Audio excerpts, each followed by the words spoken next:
Hey everybody, Tony D with a quick hot take. I got a different schedule for today, and that's why I'm doing a couple of videos early. Um, and I also got to say, I was clicking along with the YouTube channel with getting subscribers, and then I lost 8 yesterday, which was weird. I don't know what I said to piss people off, but yeah, that's me. That was a lot that was a big drop for me. I don't know if YouTube's doing something or what. I mean, yeah, I realize it's been pretty political recently. But that's pretty much all there is to talk about. This is going to impact everything. Who gets in the White House? It's really going to set the stage. Now, we're not going to be totally doomed if Biden manages to rip it off. But the problem with the left stealing the election, and they don't realize this because they're driven by emotion, is first off, it'll be very easy for the right to take over that process eventually.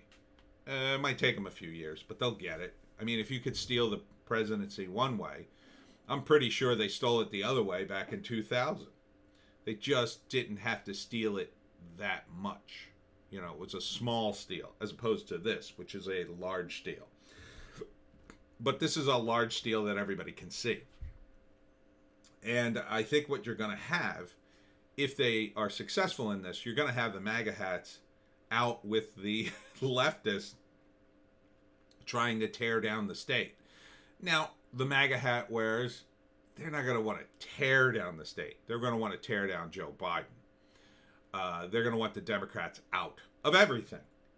And that future, I think, will be solidified if Biden gets in a stolen election. They will be determined to remove every Democrat from everywhere. I mean, that will polarize the electorate. The leftists will join them kind of on that, trying to move in their Justice Democrats, but they don't understand they don't really have that much support. Progressivism doesn't really have that much support. And, part of the problem is you get these idealistic young people joining, say, the Democratic Party. And this happened in the Republican Party, but not to the same extent. Because what you have to understand about the Republicans, they have values. They're religious. They admire tradition, and that grounds them in certain things. So they're less susceptible to corruption because you can't deviate from those things, especially with the young people, because it's the whole reason they got in. The whole reason, young people get into politics on the right side is because they have similar values with tradition and religion. Young people on the left side, they have values too, but they're almost immediately subverted if you get sucked into, say, the Philadelphia political machine, and they start going, well, wait a minute, why are we gaming these ballots here? Well, it's the only way we can win, because Republicans are so mean.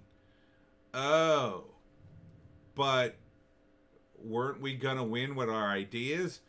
Well, yeah, but, the Republicans cheat so badly, and they create this idea that if you don't cheat, you can't win. And that's just not true. Now, politics is dirty, but there's a difference between dirty politics and cheating. And again, the Republicans tend to lean away from the dirty politics because of tradition, because of their religious backgrounds. Whereas the Democrats, they have no reason to lean away from it. Why lean away? Is it unethical? Yeah, but technically I didn't do it. Plausible deniability. So,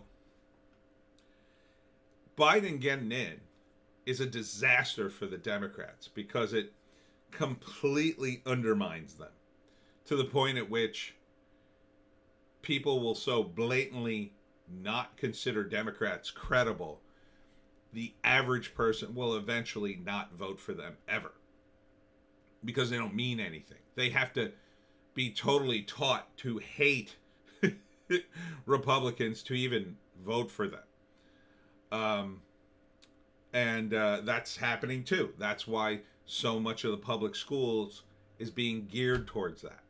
That's why some of my teachers, even when I was in school in the 80s, would say sort of side comments about the Republicans and about how nasty they were. That's the only way they can sell it. It's the only way.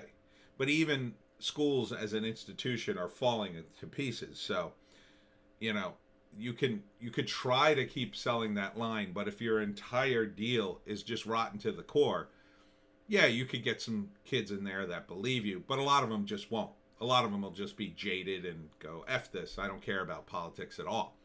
And then when it comes time to vote, and they're sick of all this corruption or whatever, they'll just say, F it, I'm going to vote for a guy like Trump. And that's why Trump got in. And that's kind of what Democrats still don't understand. They still don't understand why Trump got in. Because Trump is like a character in a film noir.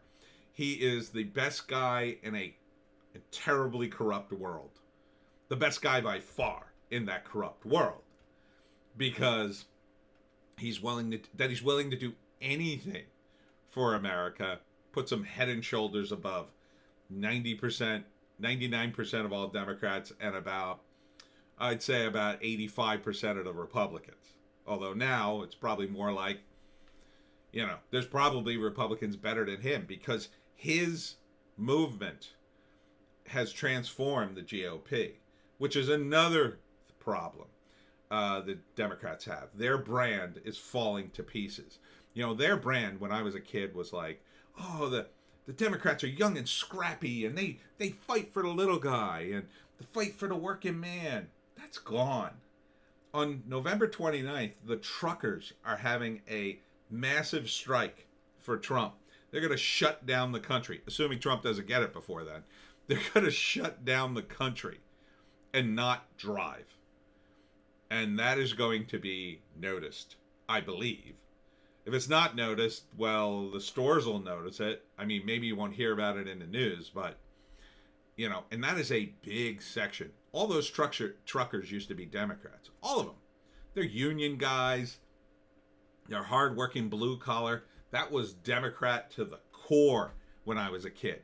Now, they're all leaving. They're all leaving. The only people who support the Democrats in that world are going to be the upper echelons of the union, who assume still that the Democrats are going to throw the unions a bone when they get into power. They're still playing politics, even as their rank and file go, no, we're for Trump, you moron. Do not endorse. I mean, what was it? It was the Boilermakers Union. There was a rumor, or Biden said in one of the debates, that the Boilermakers endorsed him. It wasn't true. And the Boilermakers went ballistic and called all their heads and said, hey, we didn't endorse this guy. In fact, we told you specifically not to endorse him. And they were, even though the upper echelons of the union wanted to endorse Biden, their rank and file wouldn't allow it. So the Democrats have a huge problem. And if you're a Democrat, again, I urge you, you have to want Trump to win. You have to. It's the only way to save the Democrats in this incarnation of them. If you allow Biden to get in, the damage will be mostly absorbed by the Democrats. First, Trump will have a few weeks to really F Biden on the way out. And he will, boy. Oh my God. Trump is going to F him so hard. Now, they're going to try to undo it. But it's going to be tough. It's going to be tough. Number two, Trump's not disappearing. Trump is going to start, he's already talked about starting Trump TV. He's going to be on the airwaves every day telling you how idiotic Joe Biden is and how they're destroying this country. And let me tell you something. People will leave Fox in droves. They're never going to watch. Already, people are vowing never to watch Fox again. They're going to be watching Trump TV. I'm going to be watching Trump TV. It's going to be hilarious. And Trump is going to have a platform, and they're not going to be able to stop it. They're going to try. They're going to try to stop it. They're going to try to say, oh, you can't have Trump TV on this cable system or that cable system. Trump will just put it on the internet. He'll get around it. You won't be able to squash Trump TV. If he has to go to Singapore and build the studio there, he will. And he'll be on 24/7 saying that the Democrats are idiots. He'll call out every one of their mistakes.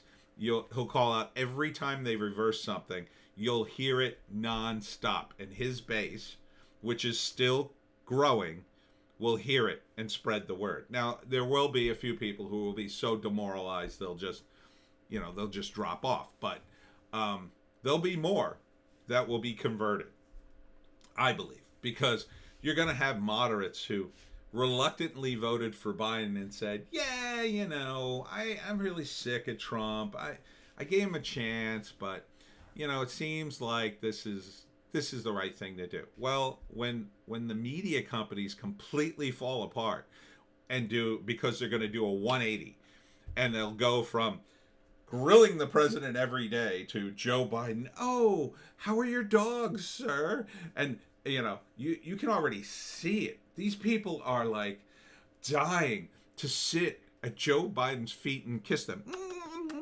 I mean, it is sad and pathetic, the shows of the displays of fealty now. Just imagine while he's in and they do that first press conference. Whoa, it's going to be like, well, everyone, we're back. Ha ha ha ha. Yeah, ha ha ha ha ha. Well, what good things did Joe Biden do today? Well, let me tell you. And people will be like, what the F is this? Where the hell is the news? What happened to all these hard-hitting reporters that were grilling the president every day? Now they're all buddies. Now they're all having parties together. Yeah, you'll hear stories about these guys all having parties again and mixing and mingling, just like they did in the old days before Trump. Not a good look. And forget about CNN. CNN's done. I mean, who are they going to report about? You think that's ratings? When they report about Joe Biden and how awesome he is? Yeah, maybe for a week your ratings will be okay. And then watch him drive off a cliff. And then what? You're going to have to attack Biden, or you're going to have to attack someone. Now, I guess they could continue to attack Trump post-presidency for what that's worth. But at some point, people will go, God, I'm so sick of hearing about this guy. He's not even president. Why are you talking about him? They talk about him because it's ratings. Ratings, ratings, ratings, ratings. But eventually, all Trump really has to do is just disappear for 2 weeks. And as Sticks and Hammers said today, and I totally agree with this, Trump needs to get on the alt-tech bandwagon. BitChute, Parler, Gab, Minds, and a few others. Just get in there and start eating away at the audience for Twitter, especially Twitter. Because Twitter will likely, I think, ban Trump. I think the moment he's out of office, they'll go, oh, he's done. This account has been banned. We no longer have to service him. Ha ha ha ha. Yeah, Twitter. And then say goodbye to 60 million, 80 million fans does he have? I forget. Last time I checked. They'll all leave. They'll all leave. You'll still have the blue check marks for the 10,000 people, but the rest will all leave. That was the only reason they were on Twitter. They'll leave in droves. Your stock price will plummet to nothing. Oof. It's going to be a bad day for Twitter. But, ideologically, they'll feel good. And that's what's important to these people. But their feelings aren't policy. And I think they're in for a rude shock.